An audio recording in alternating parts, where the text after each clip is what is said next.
Welcome back to Joe Stunner Boxing. Let's take a look at a fight this coming Saturday, which could end up being a really good contest. It's between Leigh Wood, the former WBA featherweight champion, two-time featherweight champ, and Anthony Cacace, the former IBF super featherweight champ, but someone who didn't lose his belt in the ring.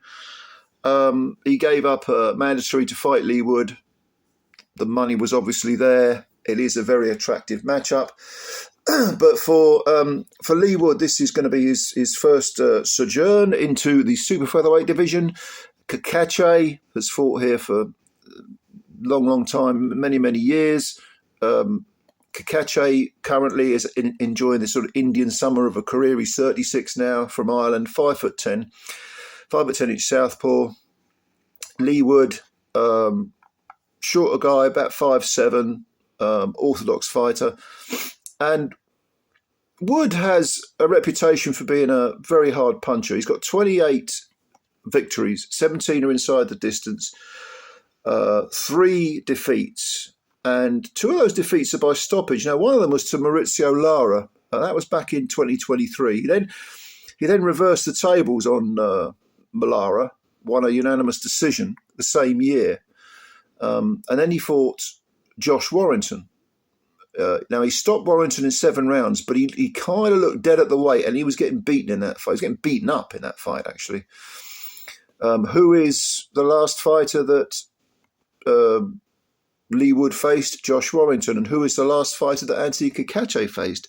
Josh Warrington. But Josh managed to go the distance with Cacace.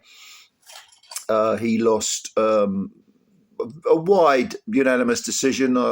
Off memory, I think it was about like a 116 to a 117, 111 maybe. There might have even been a 118, 110 in there somewhere.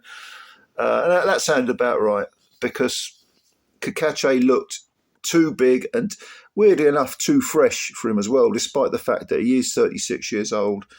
And this, for some reason, he's never looked better.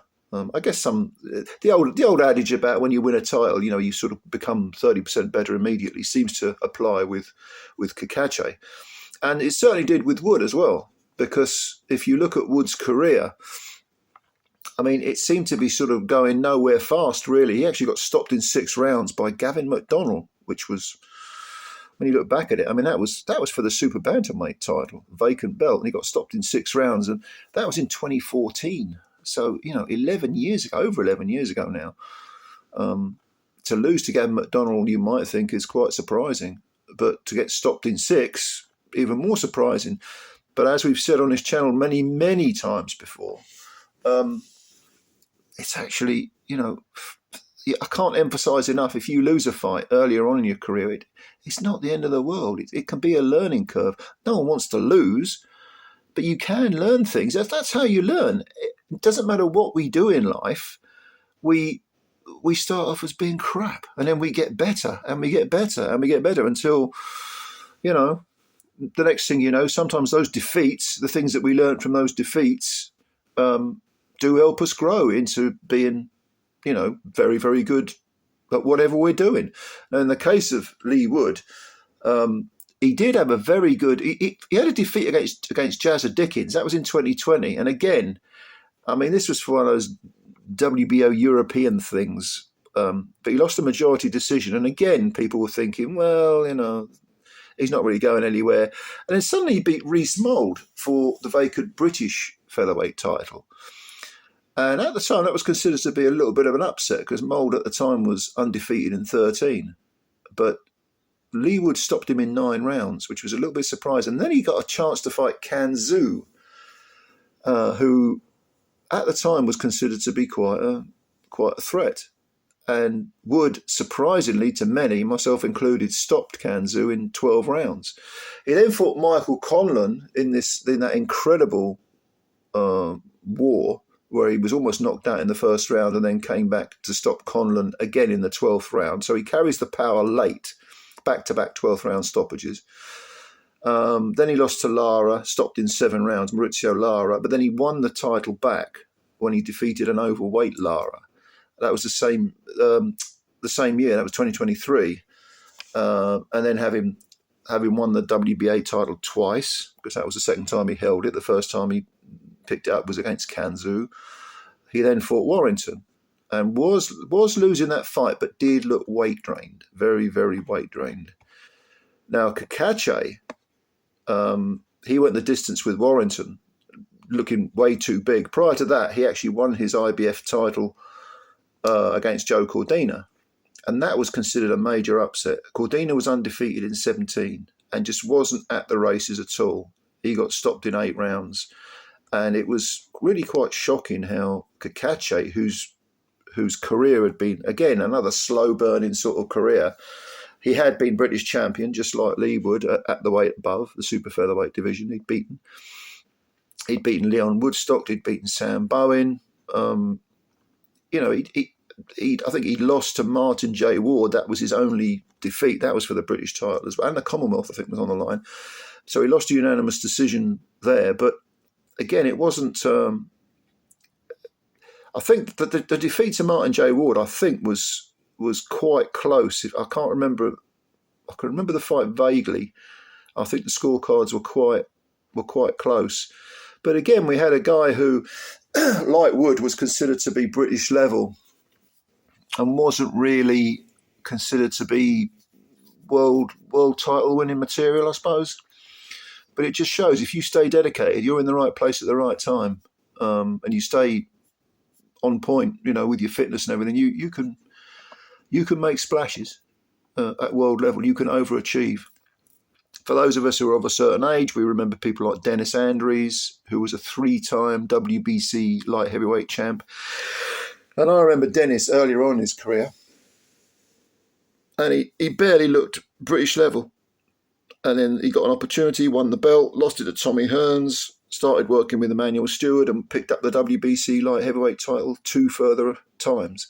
So you can build on a, should we say, a rough base, eventually sort of, smooth it down and then start building and overachieve an awful lot from what your the initial prognosis was, because both Leigh Wood and Cacace, like Dennis Andrews as an example, Jim Watt's another example. I mean, no one thought he'd win a world title and defend it several times, although he did have very good skills. But you can surprise people, including yourself maybe at times. So how's this fight going to go? Well, Wood is stepping up into this division for the first time, but looked really weight drained at featherweight. So I don't think that will be a major issue. What will be the issue is that he hasn't fought since May of. Let me get this right. Is it May? No, it's not May. It's definitely 2023. It's probably October, I think, 2023. So that is a lot of inactivity. And Cacace last fought in 2024. I want to say sort of around the September, October time. So we're talking maybe 6 months out, 7 months, say. That's a lot less than having 17 months out or whatever it is for Wood. Wood has taken a break. He openly admits he's taken a break from boxing and done other things. I think he likes fishing. Is it fishing? He's a big fisherman. But sometimes that can be good, because Wood had several really trying, grueling fights, especially the last fight against Warrington, where he won. It was a slightly controversial stoppage because Warrington got floored, walked back to the corner, had his back to the ref, and the ref stopped it. And Wood said, Warrington said, "No, I could have carried on. But he got stopped." But then the 2 Lara fights, the Michael Conlon fight was very grueling. I mean, this was a series of fights in a row, which was very grueling for Wood, and therefore you have to say, a break might have done him some good. Now, Cacace, I think, even though he has been out for about 7 months now, I think, again, at 36, the break might have done him some good, although they do say, you really need to keep active if you're older. That can work both ways. Because, he does need to be... You do need to be active when you're older, just to keep especially when you get that Indian summer momentum going. I don't know. I think that it's really Wood's power against Cacace's now. So they're both very, very tough men. Very tough men. Skill-wise, Cacace is good. He's crafty. Even though he went the distance with Warrington, I was impressed at the way he controlled Warrington, even though Warrington's a smaller man. Cordina, he mixed up good boxing skills with good pressure. I was very surprised, actually, when he fought Cordina. I thought Cordina was going to beat him. He's a southpaw. He uses that southpaw stance quite well. Of course, not everyone likes it. Wood, mixture of boxing skills and power, but has been outboxed. Has had to walk through fire on a few occasions against. Well, he got beaten by Lara. Conlon, Kanzu fight was. I mean, he won that. He was actually winning that, even if he'd have won that, even if he didn't get the stoppage in the last round. But looking back, yeah, I've got a feeling Cacace might pinch this on points, and I don't. I always say this when I make predictions, but it happens to be true. The ones that I like doing previews for are the ones that the fights that I find really difficult to predict, and this is one of them. But I think Cacace might be a bit too active, a bit too crafty, and be a bit too tough for Wood. And I've got a feeling he might pinch a decision here. I think Wood will be very earnest, will come forward, will look for the power. He can box well. I mean, he boxed against Mauricio Lara. He boxed in the rematch. He boxed very, very well indeed. Having got nabbed in the first fight, stopped. He then went sort of cautious, safety first, under the training of Ben Davison, who can put together very good game plans. I think Cacace, though, I do worry about the inactivity on Wood. It's a long, long time, 17 months to be out, and a new weight division, even though he was tight at the featherweight. I'm going to predict Anthony Cacace wins this fight against Wood, about 116, 112. You know, you might have a 115, 113 thrown in there. It's going to be that type of fight, and I don't think he'll hurt Wood that much. I think Wood is tough enough to survive, and to fight back. But Cacace, there's a craftiness about him, which really, really has impressed me in his last few fights, and I think he'll probably win a decision. Like I say, 116, 112, 115, 113, that sort of thing. I don't think we'll see any knockdowns. But you know, again, this is a tough one to predict. So, what do you think? Do you share my view? Let me know. I think it's going to be a really good fight. We had some right dross last Saturday. Absolutely terrible, terrible fights. But some of them did promise a lot. They just didn't deliver. I think this is promising a lot, and I think it will deliver.